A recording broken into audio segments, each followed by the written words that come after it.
मित्रो नमस्कार. उरण ईश्वरपूर नगर परिषदेची निवडणूक तसं बघायला गेलं तर अंतिम टप्प्यामध्ये येत असलेले आपल्याला बघायला मिळत आहे. आणि काल माघार घेण्याचा दिवस होता. आज चित्र स्पष्ट आहे की दोन्ही पक्षाच्या माध्यमातून कोण कोण उमेदवार निवडणुकीच्या रिंगणात आहेत. काल एक महत्त्वाची घटना घडली ती म्हणजे महायुती जी आहे त्यामध्ये भाजप असेल, शिवसेना, राष्ट्रवादी असेल, तर याच्या माध्यमातून एक 2 अर्ज होते आणि तो शिवसेनेच्या माध्यमातून सागर मलगुंडे यांनी एक अर्ज अपक्षपणे त्या ठिकाणी भरला होता. त्यांनी काल माघार घेतली आणि कशा पद्धतीनं माघार घेतलेली आहे किंवा या मैदानातून त्यांनी थोडंसं बाजूला झालेलं आपल्याला बघायला मिळतं. म्हणजे नेमकं काय या महायुतींच्या नेत्यामध्ये किंवा बैठकीमध्ये घडलं ते आपण सविस्तर त्यांच्याशी चर्चा करणार आहोत. सागर भाऊ नमस्कार, आपलं स्वागत आहे. खरं तर 4 ते 5 दिवसापासून वातावरण तंग आहे तुमच्या महायुतीमध्ये. मग ते माघार घ्या, बैठकी होतात, अनेक रात्रीच्या बैठकी होतात, दिवसाच्या होतात. काल तुम्ही अखेर माघार घेतली, काय नेमकं झालं आणि काय घडलं? काय झालं सर, मी शिवसेनेच्या माध्यमातून शिवसेनेचा एक इच्छुक उमेदवार म्हणून नगराध्यक्ष पदासाठी इच्छुक होतो, आग्रही होतो. त्याचबरोबर आमचं जे महायुतीच्या वरिष्ठ पातळीवर ज्या पद्धतीनं ठरलं गेलं की आपल्या लोकसभा मतदारसंघामधल्या आपल्या तालुक्यातल्या ह्या 2 नगर परिषद आणि 1 नगरपंचायत, आष्टा, ईश्वरपूर आणि शिराळा, मग त्यामध्ये 3 प्रामुख्यानं महायुतीतल्या पक्षांना या 3 वाटाघाटीमध्ये गेलेले आहेत. त्यामध्ये शिराळा नगरपंचायत ही शिवसेनेला आली, तिथला नगराध्यक्षपद शिवसेनेकडे आलं. वरून ईश्वरपूरचं भारतीय जनता पार्टीकडे गेलं आणि आपल्या आष्ट्याचं राष्ट्रवादी अजितदादा यांच्याकडे राहिलं. त्यामध्ये मग नगराध्यक्षपदावरचा क्लेम आमचा आम्ही सोडला. त्यानंतर प्रभाग क्रमांक 13 मध्ये मी आग्रही माझ्या नेत्यांच्याकडे किंवा एकंदरीत महायुतींच्या नेत्यांच्या मागं होतो, विनंती करत होतो की प्रभाग 13 असा होता की तिथूनच माझ्या एकंदरीत सामाजिक राजकीय जीवनाला सुरुवात झाली. माझा जन्मच त्या प्रभागामध्ये होता, त्यामुळे मी त्या प्रभागासाठी आग्रही होतो. परंतु असं असताना सर्व महायुती एकत्र होते आणि आपण कुठेतरी प्रवाहाच्या बाहेर जाणं हे सगळ्या नेत्यांची एक बैठक झाली. त्यामध्ये आमचे नेते जे माझे मार्गदर्शक आनंदराव पवार बापू असतील, माजी नगराध्यक्ष निष्कांतदादा असतील, माजी नगराध्यक्ष चिमण भाऊ असतील, बरेच सगळे आपले महायुतीच्या नेत्यांनी मला बसवलं, आम्ही बसलो. त्यामध्ये प्रामुख्यानं एक अशी चर्चा झाली की मी प्रवाहाच्या बाहेर जाऊ नये आणि एक महायुतीची वज्रमूठ एकत्र येऊन आपण लढायचं आहे. आणि त्यामध्ये महायुतीचं वातावरण एकदम शहरामध्ये चांगलं आहे आणि ह्या वातावरणातनं बाहेर जाणं चुकीचं असल्यामुळं मी एकंदरीत विचार करून माझ्याबरोबर मी जवळजवळ 80% प्रभाग माझा फिरून झालता. माझे घरची मंडळी म्हणजे माझे आई वडील अगदी लहान मुलांच्यापर्यंत पत्नीसह सर्व मित्रपरिवार सगळ्यांचं आमचं एक मत झालं की काय नाही, आपल्याला महायुतीसोबत राहायचं आहे. आणि आदरणीय बापूंचा आदेश हा आमच्यासाठी अंतिम असतो.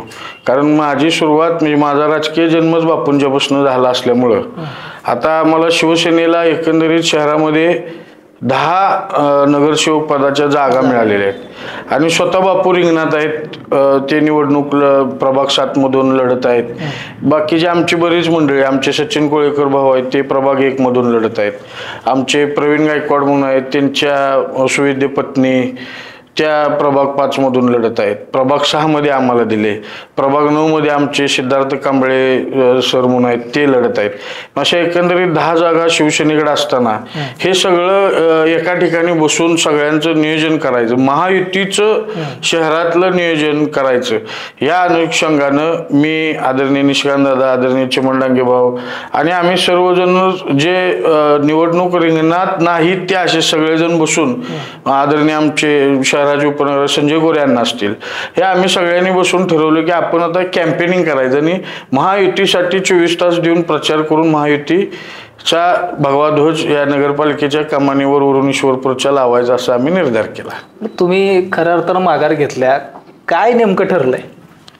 नाही, ते कसं आहे, आनंदराव पवार हे माझे राजकीय गुरु असतील किंवा राजकीय ज्यांच्यामुळे माझा जन्म झाला, त्यामुळे ते आमच्या घरातल्या घरगुती म्हणजे अगदी कुटुंबातला जो माझा काही निर्णय असेल त्यावेळी सुद्धा मला बापूंचा विचार घ्यावा लागतो. मी ते तत्व पाळलेले आहेत. म्हणजे त्यांच्या शब्द हा प्रमाण मानणं हे माझ्या जीवनाचं उद्दिष्ट आहे. आणि त्यामुळं बापूंनी जे सांगितलं ते मी आपल्या माध्यमातून असं सांगू नाही शकत. प्रसार माध्यमात आमची घरगुती चर्चा झाली. माझे आई वडील असतील, आदरणीय बापू असतील, आम्ही बसलो. त्यांनी मला सांगितलं की मला त्याने आत्तापर्यंत गेल्या ह्या 20 वर्षापर्यंत सांभाळलं, इथंपर्यंत आणलं, तालुका प्रमुख पदाची संधी दिली, अन्य काही संधी दिल्या. मी त्यांच्या घरातला एक सदस्य असल्याप्रमाणे असल्यामुळं त्यांनी योग्य तो माझ्या बाबतीत जो विचार केला असेल तो नक्की आपल्याला दिसून येईल. ठीक आहे. आता माघार घेण्याचं खरं कारण वेगळं असतं, पण ते आता माध्यमाच्या माध्यमातून सांगण्यात तुम्हाला लवकरच दिसून येईल. ठीक आहे. पण आता तुमचे जे आता सगळे प्रचार सुरू झालेले आहेत, तुमच्या विरोध पार्टी असेल किंवा तुमचे प्रचार रॅल्या असतील किंवा ती यंत्रणा कामाला लागलेल्या आहे, पण तुमच्यावरती अनेक आरोप होत आहेत शिवसेनेवरती. खरं तर कालच दिलीप तात्या पाटील यांचे जे चिरंजीव आहेत संग्राम पाटील म्हणून, त्यांनी तुमच्या उमेदवारावर म्हणजे आनंदराव बापू यांच्यावरती टीका केली किंवा तुमचा शिवसेना पक्ष असेल त्याच्यावरती टीका केली. ही गुंडांची टोळी आहे किंवा गुन्हेगारी प्रवृत्तीची लोक आहेत. कसं बघता या टीकेकडं? कसं आहे सर, उलटा चोर कोतवाल को डाटे या पद्धतीचं हे झालं. तर मला त्या बाबतीत मी काल रात्री उशिरानं एक व्हिडिओ पाहिला त्यांचा की अतिशय आरवाच्या भाषेमध्ये एकेरी उल्लेख त्यांनी केलेला आहे. मला आपल्या माध्यमातून त्यांना एवढं सांगायचं आहे की आपण आनंदराव पवार बापूंच्यावर बोलण्यात पण तेवढी आपली उंची नाही. आणि गुन्हेगारीवर बोलणं येणे किंवा गुंडांच्यावर ह्यांनी बोलणं हे वाळवा तालुक्यातली जनता सुज्ञ आहे. वाळवा तालुक्यातील नव्हे तर महाराष्ट्रातील जनतेला माहिती आहे गुंड कुणी तयार केले, गुंड कुणी पोचले, गुन्हेगारी काय आहे हे सगळं जनतेला माहीत आहे. ते ह्यांच्या तोंडून येणं म्हणजे हास्यास्पद आहे. लोक हसतील. त्यात अनेक त्या व्हिडिओमध्ये म्हणले की हत्तीची काहीतरी उपमा बापूंना दिली. तर मला आपल्याला सांगायचं आहे की आम्ही काय हत्ती वगैरे काय नाही. आम्ही यांच्यासारखे धनदांडगे प्रस्थापित नाही. लोकांच्या मुंड्या मुरगाळून आम्ही काय कुठं संस्था लाटलेल्या नाहीत, जिल्हा बँकेचा घोटाळा केलेला नाही. अनेक ते विषय काय ते म्हणले की 15 वर्ष 10 वर्ष प्रभागात फिरलेले दिसले असते तर 1 लाख रुपये आम्ही बक्षीस देतो. मग बक्षीस 1 नाही 10 लाख रुपये दिले पाहिजेत. जिल्हा बँकेचे पैसे यांच्याकडे शिल्लक आहेत, लोकांचं जनतेचे पैसे लुबाडलेले यांच्याकडे शिल्लक आहेत. फक्त काय आहे, आदरणीय दिलीप तात्या हे आमच्यासारख्या सर्वसामान्य कार्यकर्त्यासाठी एक मार्गदर्शक आहेत, एक ज्येष्ठ व्यक्तिमत्व आहे. त्यामुळे आम्हाला अजून तरी पातळी सोडायची इच्छा नाही. पण माझा आपल्या माध्यमातून त्यांना एक इशारा असेल, विनंती असेल, आव्हान असेल की आम्ही मुळातच शिवसैनिक आहे. आम्ही हाडामासात शिवसैनिक, रस्त्यावर फिरणारे शिवसैनिक आहे. तिथं वाळव्यात काय ऐकत नाही म्हणून तुम्ही इकडे ईश्वरपूरला काय येऊ नका. आपल्याला प्रभाग सरळ माहीत नाही. ते म्हणतात विकास केलेला नाही, विकास केलेला नाही म्हणतात एकीकडं, दुसरीकडे म्हणतात त्यांच्यासोबत उमेदवार असणाऱ्यानं 5 कोटी खर्च केलं त्या प्रभागात. एकंदरीत यांच्याकडे एकच आमदार, एका आमदाराचा वार्षिक स्थानिक विकास निधी किती, त्यातला सगळा निधी एकाच ह्यालाच दिला का त्या उमेदवाराला यांच्या बरोबरच्या, आणि त्यानं ते एकाच प्रभागात खर्च केला का? काय बोलताय तुम्ही? जरा तर तारतम्य पाहिजे. आनंदराव पवार ह्या माणसानं 16 कोटी रुपये याची कागद आहेत आमच्याकडे, कामं केलेली आहेत. आम्ही एका कामाचं हिकंडिक उद्घाटन केलेलं नाही. 16 कोटी रस्ते व गटरसाठी आनंदराव पवारांनी आणले. आणि सर मी आपल्या माध्यमातून जबाबदारीने बोलतोय, एकाही कामाचा नारळ आनंदराव पवारांनी फोडलेला नाही. मी अतिशय जबाबदारीने बोलतोय. का? त्यांचं म्हणणं असं की लोकांसाठी पैसे कोणाचे? शासनाचे. कुणाचे? जनतेचे. जनतेच्या टॅक्समधून शासनाला पैसे दिले, आपण फक्त माध्यम मंजूर करून आणून लोकांच्यासाठी ते खर्च केले. लोकांना माहित आहे ना आपण इथं गटर केले, लोकांना माहित आहे ना आपण हे केले. हे 1-2 लाखाचं काम झालं तर राज्याचे नेते येतात नारळ फोडाय. पण बापूंनी 16 कोटीचं रस्ते गटरचे काम करून एकही नारळ फोडला नाही किंवा त्याचा सगळं उगोवा केला नाही, प्रसिद्धी केली नाही. आणि यांच्याकडे ह्याच्या उलट आहे, जरा काय झाले की ती प्रसिद्धी करायची आणि ही सगळी हे थोतांड आहे. बरं, तुम्हाला आनंदराव पवारांच्या विरोधात उभं करायचं का, ह्याचं कारण ह्याविषयी त्या उमेदवारानं कुठंतरी आत्मचिंतन करावं की आपल्याला बळीचा बकरा केलाय की काय, असं मला आपल्या माध्यमातून त्यांना सांगायचं आहे.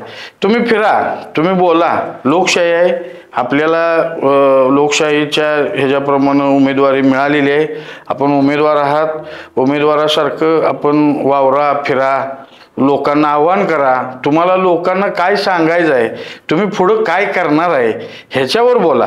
तुम्ही जर असं हे असं आहे ते तसं आहे, मी फिरून आरेरावीची भाषा आणि जर टगीगिरीची भाषा जर तुमची असेल तर मग आम्ही ज्यांचा आदर करतोय त्यांना, म्हणजे आदरणीय दिलीप तात्या त्या जे आमच्यासाठी चांगला म्हणजे आदरणीय व्यक्तिमत्व आहे. आम्हाला त्या भानगडीत पडायचं नाही, आम्हाला त्या रस्त्याला जायचं नाही, पण आम्ही त्या रस्त्यावरचीच आहेत, आम्हाला तिकडं यायला लावू नका, एवढंच आपल्या माध्यमातून सांगा. एका बाजूला आदरणीय पण म्हणताय त्यांना आणि त्यांचा बँक घोटाळा पण म्हणताय, काय नेमकं जिल्हा मध्यवर्ती? कसं आहे, तात्या हे राजाराम बापूंचे कार्यकर्ते, अतिशय कमी वयापासून त्यांनी राजाराम बापूंच्या माध्यमातून वाळवा तालुक्यात असेल, महाराष्ट्राच्या राजकारणात असेल, त्यांनी काम केलं. त्यांचं कार्यकर्ता म्हणून, कार्यकर्ता कसा असावा हे काम चांगलं आहे. पण त्यांचे चिरंजीव आज जे आमच्या प्रभागात फिरतायत ते म्हणतायत 10 वर्ष नगरसेवकच फिरले नाहीत आणि जर कुणाला दिसले असतील तर 1 लाख रुपये देतो, म्हणजे यांच्याकडे पैसे लय आहेत. ह्याचा अर्थ असा आहे. दुसरीकडे ते म्हणतायत ते काय तर ते हत्ती असं काय तर म्हणले, मी पण ते बघितलं नाही सर. पण आनंदराव पवार हा हत्ती नाही, हा सर्वसामान्य घरातला एक कार्यकर्ता, संघर्षातून वर आला. ते संघर्ष करत 15 वर्ष नगरसेवक आणि 100 कोटी रुपयापेक्षा जास्त निधी या शहरासाठी आणून शहरातल्या प्रत्येक प्रभागामध्ये त्यांनी खर्च केलाय. आणि तुम्ही बँकेच्या माध्यमातून म्हणत असाल तर ही पेपरला आले, हे समाज माध्यमातून, हे काय मी म्हणतोय का? जिल्हा बँकेचा घोटाळा वैयक्तिक सागर मुलगुंडेचं म्हणणं आहे का?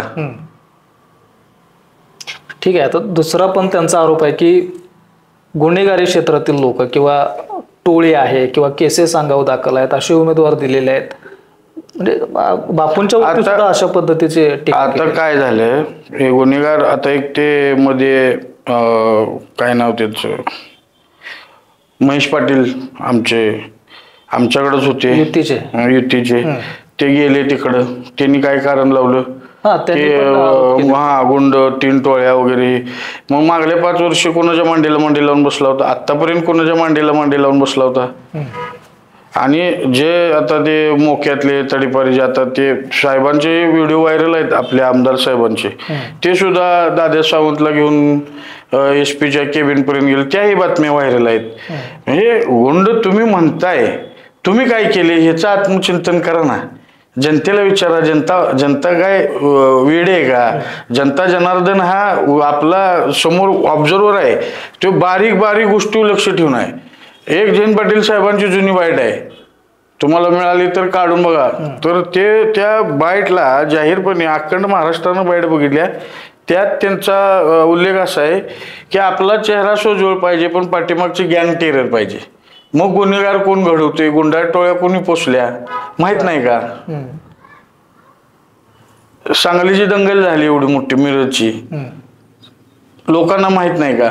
पण तुम्ही दुसऱ्याला बोलताना ज्यावेळी तुम्ही असं बोट करत असता एखाद्याकडे, ती 4 बोट तुमच्याकडे आहेत ना. माझा आरोप नाही, तिने जे म्हणले ते मी सांगतोय. आणि हे मी म्हणतोय, मी लोकांच्यातला आहे, मी लोकांच्यात वावरत असतोय, फिरत असतोय. लोक जी म्हणते ते ऐकले मी तुम्हाला तुमच्या माध्यमातून सांगतोय.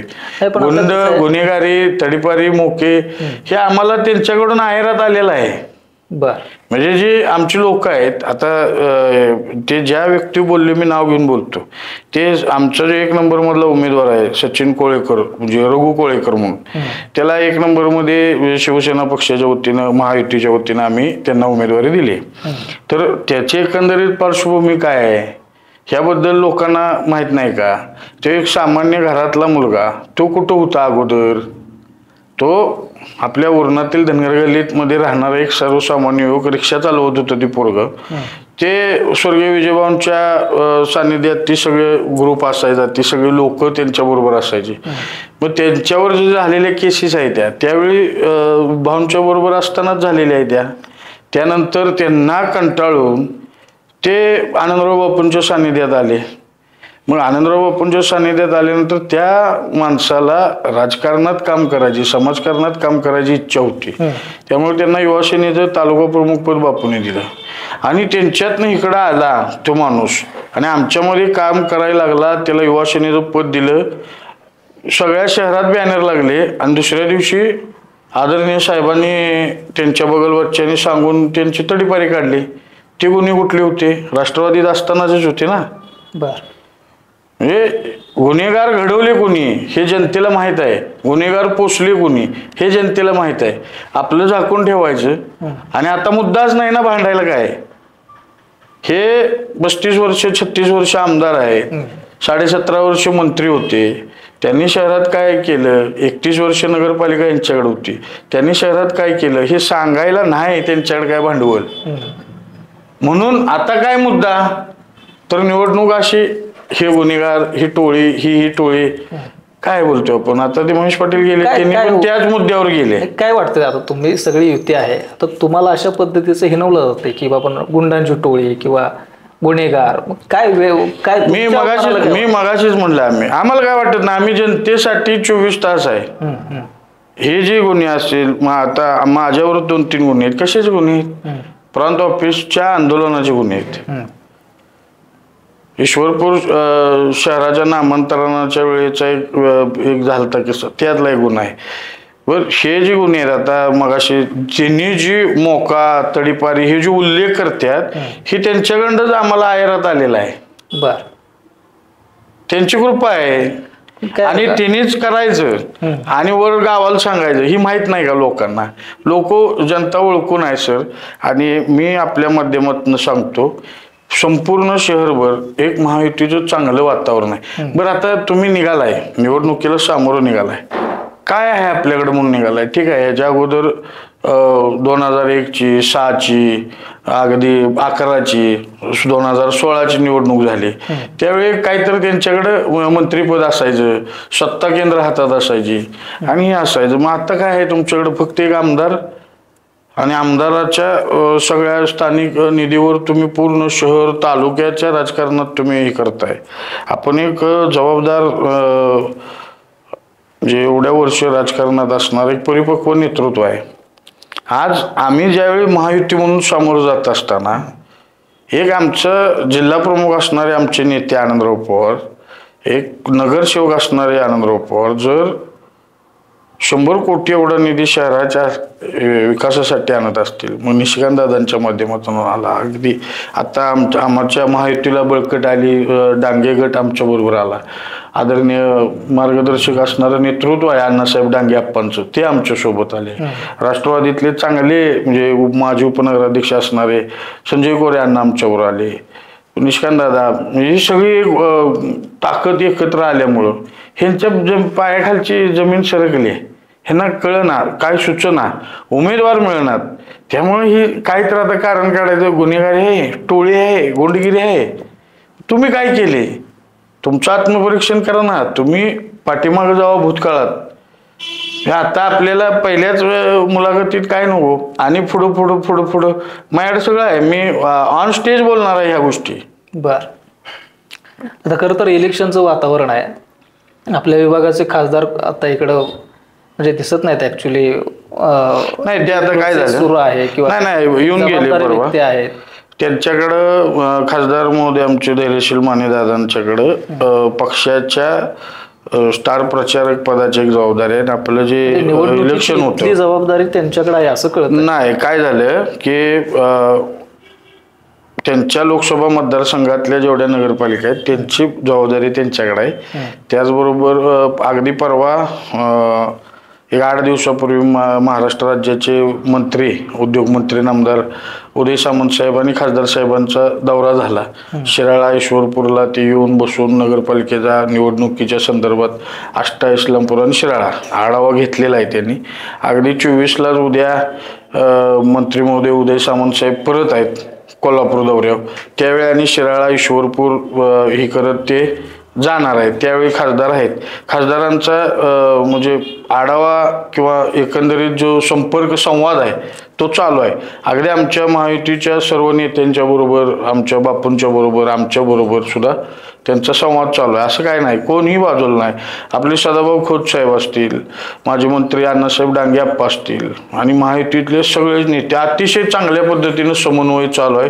कुठेही मागल्या वेळी पण आपण बोलताना मी म्हणलो होतो, महायुती अतिशय म्हणजे प्रत्येक वेळेपेक्षा ह्यावेळी अतिशय ताकदीनं या निवडणुकीला सामोरे जात आहे. पण ती आली मधल्या काळात ताकद दिसलीच नाही ना, तुम्ही विखुरली. काय झालं सर, काय झालं त्या बाबतीत सांगायचं झालं की ह्याच्या अगोदर आम्ही विरोधकाच्या भूमिकेत होतो, आता कुठंतर आम्ही सत्तेच्या भूमिकेत आहे, सत्ताधाऱ्यांच्या. पण मागल्या वेळेला असं व्हायचं की उमेदवार मिळायचे नाहीत. एखादा उमेदवार आणून त्याची घरपट्टी पाणीपट्टी किंवा त्याला घरात आणून त्याला 2-3 दिवस सांभाळायला लागायचं, अशी परिस्थिती होती. मग त्यावेळची गुन्हेगारी कशी होती ती लोकांना विचारा ना. उमेदवार पळवापळवी सुद्धा व्हायची म्हणजे पाठीमागच्या काळात 20 वर्षाच्या पाठीमाग. पण आता ती परिस्थिती नाही महायुतीची. महायुतीची परिस्थिती आता अशी आहे की एका प्रभागात 3-3, 4-4 इच्छुक उमेदवार होते. मग तो राष्ट्रवादीचा, अजितदादा गटाचा, मग तो आमचा शिवसेनेचा, मग तो भाजपचा, तोपर्यंत आमच्या रयत क्रांतीचा, तोपर्यंत आणि एखादा अपक्ष की जो कोण म्हणजे कुठल्याही राजकीय पक्षाची नाही पण तुझी इच्छा आहे, एक सामाजिक काम करणारा कार्यकर्ता आहे, अशी 4-4, 5-5 उमेदवार ॲट ए टाइम. मग ते सगळ्यांना बसून मग एखाद्या राष्ट्रवादीच्या फेवरमधल्या कार्यकर्त्याला तिने थोपवायचं, ज्या त्या प्रभागामध्ये जी ती लढत व्हायला पाहिजे चांगली, अशा पद्धतीनं त्या गटातला, त्या पक्षाला, त्या घटक पक्षाला न्याय द्यायच्या दृष्टिकोनातनं जे उमेदवार द्यायला लागतील तसं सर्व नेत्यांची बैठक होऊन अतिशय वातावरण एवढं चांगलं आहे आणि उमेदवारांची संख्या एवढी जास्त झाली की कुणाला थांबवायचं आणि कुणाला हे करायचं नाही. काय बघा, तो झाला तुमचा अंतर्गत प्रश्न, ते काय असेल ते. आता कसं आहे, घरात असलं की पण ते बाहेरचं त्याला कळत नाही ना ह्यांच्यात नेमकं काय झालं. पण बाहेर गैरसमज असा होतो की ह्यांचंच मिटणं आणि आम्हाला काय सांगणार आहेत, अशी परिस्थिती होती. नाही, काय झालं, पहिल्यांदा दिवाळीच्या पहिल्या दिवशीच म्हणजे पहिली मीटिंग झाली, त्यामध्ये एक निर्धारानं ठरलं गेलं की महायुती म्हणून आपण लढायचं आहे. सगळ्या शहरातल्या लोकांना कळलं. आणि आता जनता, मी मगाच्यानं आपल्याला बऱ्याच वेळा बोललो की जनता सुज्ञ आहे. ज्यावेळी विकास आघाडी असताना किंवा शहर सुधार समिती असताना जे पद्धत असायची, ज्या पद्धतीनं राजकारण चालायचं तसं नाही. आता हे राजकारण हळूहळू आघाडीवरनं पक्षीय राजकारणावर आले. त्यामुळं एकमेकाच्या पक्षाच्या चढाओढीत मला सीट किती, तुम्हाला सीट किती, किंवा तिथल्या इच्छुक कार्यकर्त्यांच्या ह्याच्यामुळं थोडा विलंब झाला. पण काल पर्यंत ते सगळं चित्र क्लिअर झालं. बघा, तुमचं हे मतमतांतर होत आहेत, त्याचा ईश्वरपूरच्या विकासावरती काय परिणाम होईल का? कारण शंका अशी आहे की इकडे जर का बघितलं तुमच्या विरोधात तर एक नेतृत्व आहे, एक निर्णय घेतला की तिथं विषय संपतो. पण इकडं निर्णय घ्यायचा असेल तर याला विचारा, त्याला विचारा, त्याचं मत वेगळं, यांचं मत वेगळं. तर विकासाचे काही मुद्दे असतील इथनं पुढं, तर अशा गोष्टी म्हणजे नागरिकांचे प्रश्न आहेत. नाही असं काहीच नाही. आता मागल्या वेळी आम्ही महायुती म्हणूनच लढलो, विकास आघाडी, मित्रपक्ष, शिवसेना अशी लढत झाली. 5 वर्ष आम्ही एकत्रित काम केलं. त्यावेळी सुद्धा विकासाच्या आड कोण आलं सर? ज्यावेळी 11 कोटी रुपयेचा निधी त्यावेळेचे तत्कालीन नगरविकास मंत्री, महाविकास आघाडीचं सरकार होतं, एकनाथ शिंदे साहेब नगरविकास मंत्री होते. 11 कोटी रुपये आपल्या ईश्वरपूर नगरपालिकेला वैशिष्ट्यपूर्ण योजनेअंतर्गत त्यांनी आणले, म्हणजे बापूने आणले. त्यावेळच्या सर 3 बैठका झाल्या. 3ही बैठकीला राष्ट्रवादीचे एकही नगरसेवक उपस्थित राहिला नाही. मग विकासाच्या आड कोण आलं? त्यावेळी महायुती म्हणूनच आम्ही लढलो ना, त्यावेळी पण होते. अगदी विक्रमभाऊ होते, निष्कांत दादा होते, वैभव पवार होते, आनंदराव पवार होते, वेगवेगळेच होते ना, सगळ्यांचे गट वेगवेगळेच, लढले एकत्र, नगरपालिकेत एकत्र आले. पण 31 वर्षाच्या एकंदरीत जर तुम्ही बघितल्या बैठका तर एक 10-15 मिनिटात 100 विषयाची सूची असणारी बैठक गुंडळून जायची. मंजूर हात वर केले की मी बघितले डोळ्यानं. त्यानंतर एक तर मीटिंग अशी चालली होती की सलग एक पूर्ण दिवस, दुसऱ्या दिवशी मध्यरात्रीपर्यंत. मग जर यांना शहराशी काय घेणं देणं नसतं तर ह्यांनी असा विषय आहे. त्यामुळं मतमतांतर जरी म्हणजे काय असते, मतभेद असतात, एखाद्याचं एखाद्याला पटतं किंवा एखाद्याचा स्वभाव गुणधर्म असतो, परंतु हे जे ज्यावेळी एकत्र बसतात आणि शहराच्या विषयावर किंवा विकासाच्या मुद्द्यावर बसतात त्यावेळी नक्कीच सर्वांचं एकमत होतं. त्यामुळंच आपल्याला एवढं जे पैसे आले, म्हणजे बहिर्गट योजना जवळ 99 किलोमीटरची होती का काय, ते जवळजवळ तुम्ही सांगता एवढे कामं आणले, एवढे निधी आणला, आता त्यांचा आरोप आहे की वरून ईश्वरपूरचा विकास नाही तर भाकास केला या दिसतंय ना, डोळ्यानं दिसतंय लोकांना. बर, ह्यांच्या काळातली कामं जी होती त्यानंतरची आत्ताची जी कामं आहेत ती रस्त्यानं जाताना आपल्याला रस्ता तर दिसतोय जाग्यावर, हे रस्ता झालाय, ज्या गटर झाल्या. तर आमच्या हनुमाननगर मध्ये त्या भागात बोळातलं म्हणजे कॉन्क्रीट, बोळात सुद्धा कॉन्क्रीट केले आम्ही. तिथल्या लोकांना जाऊन विचारा ना, तुम्ही स्थानिक पातळीवर विचारा. शिवनगर किंवा आपल्या इकडे किसान नगर असेल किंवा आमच्या हनुमाननगरात जी 10, 15, 20 वर्षापूर्वी परिस्थिती होती ती आता आहे का? आता फक्त हनुमाननगर त्या जो माळावचा भाग आहे चढावचा तिथं पाणीच आहे. आता बघा आचारसंहिता संपली की जवळजवळ 2.25 कोटी रुपये पाण्याच्या टाकीसाठी आहेत आपल्या नगर. मी मागे पण आपल्याला मुलाखतीत सांगितलेच आणि ऑन स्टेज मी बोलणार आहे, आपल्याला ज्या त्यावेळी मी सांगत जाईल. ठीक आहे, आपण शेवटाकडे जाऊयात. आता कसं आहे बघा, निवडणुका किंवा नेते नगरसेवक हे एक स्टेटस प्रायव्हसी आहे. म्हणजे मला नगरसेवक म्हणावं, मला व्हायचं आहे किंवा मला नेता व्हायचा आहे, हे एक झालं स्टेटसमध्ये. पण खरंच बाबा ना वरून ईश्वरपूरचा विकास झाला पाहिजे असं वाटतंय का आपल्याला? 100%.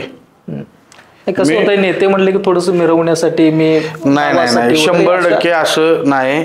कारण आम्ही ज्या संघटनेतनं काम करत वर आलो, वंदनीय बाळासाहेब ठाकरेंचा एक शिरस्ता होता, एक अलिखित त्यांचा एक नियम होता की 80% समाजकारण आणि 20% राजकारण, आणि त्या उद्देशानंच आम्ही जगत आलोय आजपर्यंत.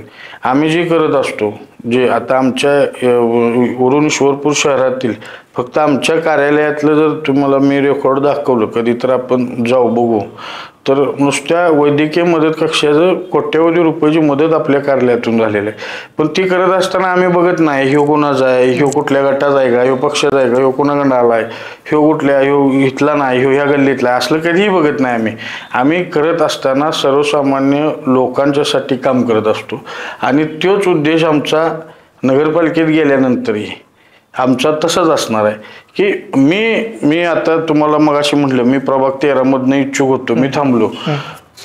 ह्याला सुद्धा कारण आहे, मी 2019-20 पासून त्या प्रभागामध्ये लक्ष देऊन होतो.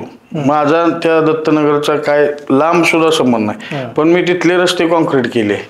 मी किसान नगर मध्ये आता सुद्धा ह्या इलेक्शनच्या अगोदर एक मागल्या 4-5 महिन्यापूर्वी खासदार धैर्यशील माने साहेबांच्या फंडातनं तिथल्या रस्ते पेविंग ब्लॉक करून घेतलं.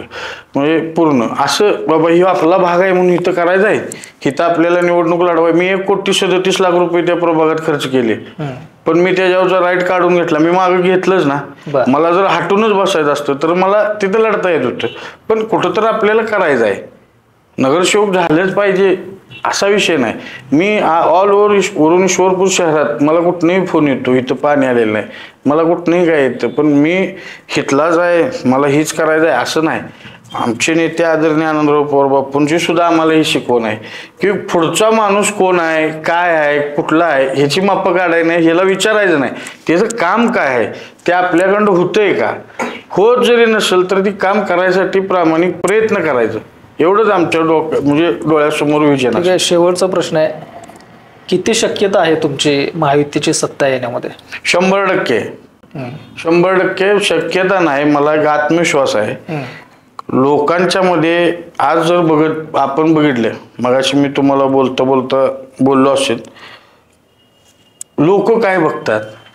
आज आपल्याला शहरासाठी काम करत कोण करू शकतं, कोणाकडं काम होऊ शकतं. एकंदरीत आपण जर बघितलं तर आज आमच्याकडे प्रमुख पक्षाचे 3 जिल्हा प्रमुख आहेत. एक महायुतीचा आमदार आहे विधान परिषदेचा, एक महायुतीचा खासदार आहे. जे नगरपालिका चालवायला जे नगरविकास खातं लागतं ते आदरणीय एकनाथ शिंदे साहेब आज आमच्या बरोबर आहेत, आमचे नेतेच आहेत.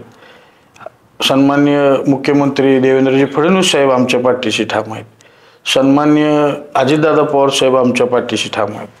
मग एकंदरीत विकास किंवा शहराचं उद्याच्या ज्या काय आपल्या नवनवीन संकल्पना आहेत, शहरात आपल्याला या पद्धतीनं काम करायचं आहे, हे कामाचा समन्वय साधण्यासाठी सरकार किंवा शासनाची बांधिलकी आपली असणं गरजेचं असते आणि ते सगळं आपल्याकडे आहे. त्यामुळं 100% सुज्ञ जनता आपल्या पाठीशी ठाम आहे.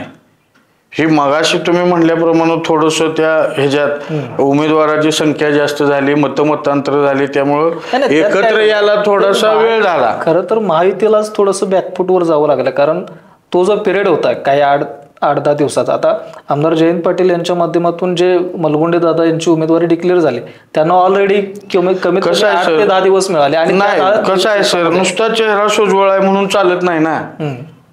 उद्या ते सोजवळ चेहऱ्यानं जाऊन नगरपालिकेत बसणं, लोकांना तुम्ही काय ना तर दिलं पाहिजे ना. म्हणजे लोकांना आज ह्या भागात गटर पाहिजे, त्या भागात पाणी पाईपलाईन टाकायची आहे.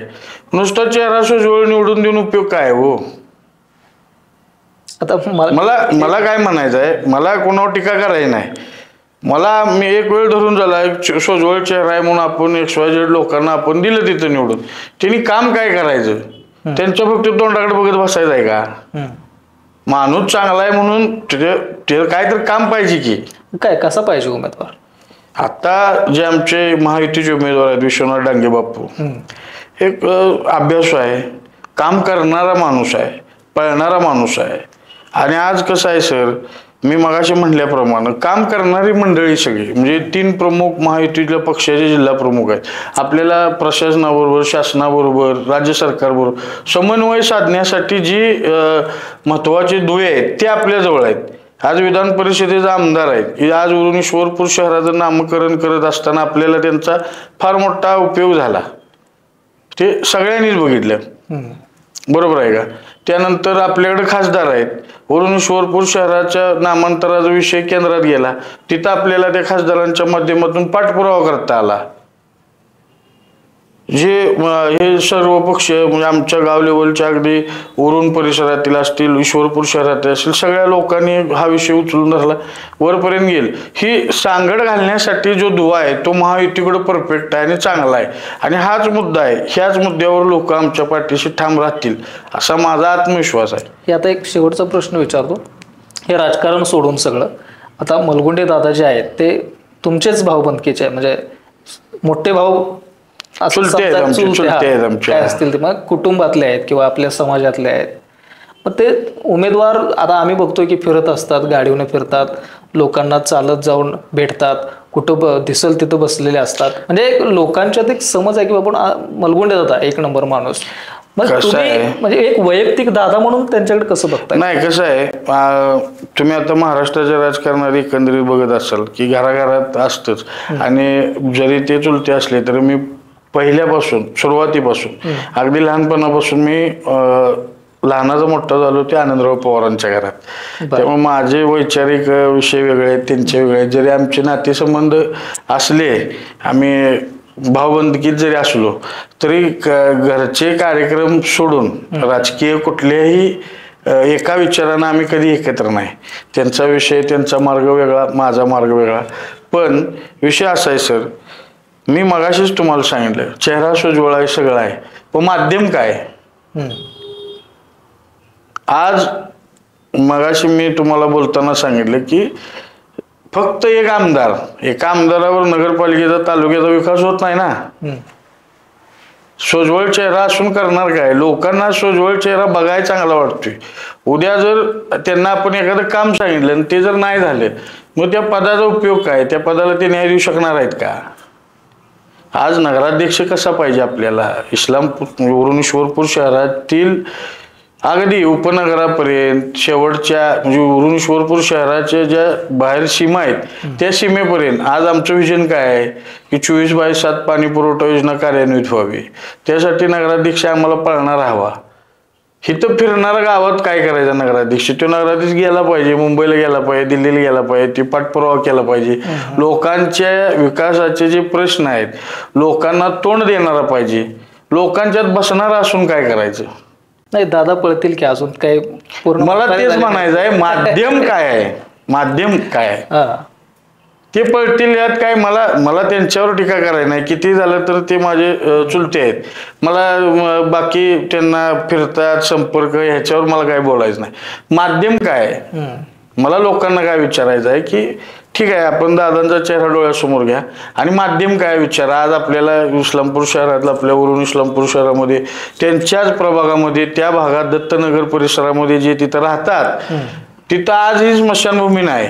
आज आपल्या कामेरी हद्दीपासून इकडे कापूसखेडला एखादा माणूस मयत झाला तर तिकडं इकडे आणावा लागतो. मग उद्या स्मशानभूमी मंजूर करायची आहे. तिथे आता ओपन जिमची एक संकल्पना तिथल्या, मी ज्यावेळी 13 मध्ये फिरत होतो तर ते 12 मध्ये येते. तिथल्या लोकांनी आम्हाला सांगितलं की तिथं आम्हाला ओपन जिम पाहिजे. त्यांनी तो वैकुंठ रथ वगैरे असं काहीतरी केलंय आम्ही. ते वैयक्तिक झालं हो. बर. ते वैयक्तिक झालं. शासनाच्या माध्यमातून जर तिथं करायचं म्हटलं तर करणार काय, असे अनेक प्रश्न आहेत. तर आपण बोलत बसलो तर आपल्याला पण वेळेची मर्यादा आहे. वेळेची मर्यादा आहे. आणि तुम्ही जे विचारलेत प्रश्न आता दादांना पण मी घेणार आहे मुलाखतीला बोलवायला, त्यांच्याकडून पण तुमचे जे प्रश्न आहेत मी त्यांना विचारण्यास. पण शेवटचा प्रश्न की नागरिकांना तुमचं काय आव्हान असेल? नागरिकांना उरण ईश्वरपूर शहरातील तमाम माझ्या माता मावल्या माय भगिनी सर्व तरुण मित्र बांधवांना मी आवाहन करेन आपल्या माध्यमातून की महायुती एक अभेद्य आणि एक वज्रमुठीनं या उरण ईश्वरपूरच्या पंचवार्षिक निवडणुकीला सामोरी जाते. आणि या सामोरी जात असताना आपल्या सर्वांचाच, आपल्या उरण ईश्वरपूर नगरीचा सर्वांगीण विकास करण्याचं एक उद्दिष्ट घेऊन आम्ही सर्वजण या ठिकाणी एक दिलानं आपल्या दारामध्ये आपल्या घरामध्ये आपला आशीर्वाद मागण्यासाठी येत आहोत. आपण सर्वांनीच आम्हाला एक आशीर्वाद रूपी ताकद आमच्या पाठीमाग उभा करावी आणि महायुतीचा झेंडा डौलाने आपल्या उरण ईश्वरपूरच्या नगरपालिकेवर फडकवावा. यामध्ये आपण सर्वांनीच आमच्या पाठीशी ठामपणे उभं राहावं, आमच्या पाठीमाग एक ताकद उभा करावी. आणि जसं मी मगाच्यानं आपल्याशी सांगतोय की आपल्याला या शहराच्या सर्वांगीण विकासासाठी प्रशासन, राज्य सरकार, केंद्र सरकार यांच्याशी समन्वय असण्यासाठी आपण महायुतीच्या माध्यमातून या शहरामध्ये सर्वांनीच आमच्या पाठीशी ठाम राहावं, एवढंच मी आपल्या AV9 मराठीच्या वतीनं सर्वच ईश्वरपूरवासियांना आवाहन करतो. तर निश्चितच हे होते सागर मलगुंडे यांनी उमेदवारी अर्ज दाखल केला होता. मात्र काही महायुतींच्या नेत्यांच्या बैठकीमध्ये निर्णय झाले आणि त्यांनी अर्ज माघार घेतले. आणि का माघार घेतली वगैरे त्यांनी बऱ्यापैकीच कारण त्यांनी स्पष्ट केलेलंच आहे. मात्र त्यांचा हक्काचा 13 नंबरचा जो प्रभाग होता त्यातून सुद्धा त्यांनी महायुतीचं जे काही धोरण आहे ते पुढं व्यवस्थित चालावं यासाठी त्यांनी माघार घेतलेली आहे. आणि येणाऱ्या काळामध्ये ज्या निवडणुका ज्या पद्धतीनं सुरू राहणार आहेत त्यामध्ये प्राधान्यानं सहभाग घेऊन महायुतीच्या पदरामध्ये कशा पद्धतीचं यश पडेल यासाठी प्रयत्न करणार असल्याचं त्यांनी सांगितलंय. सागरजी, आपण आलात, वेळ दिलात त्याबद्दल धन्यवाद.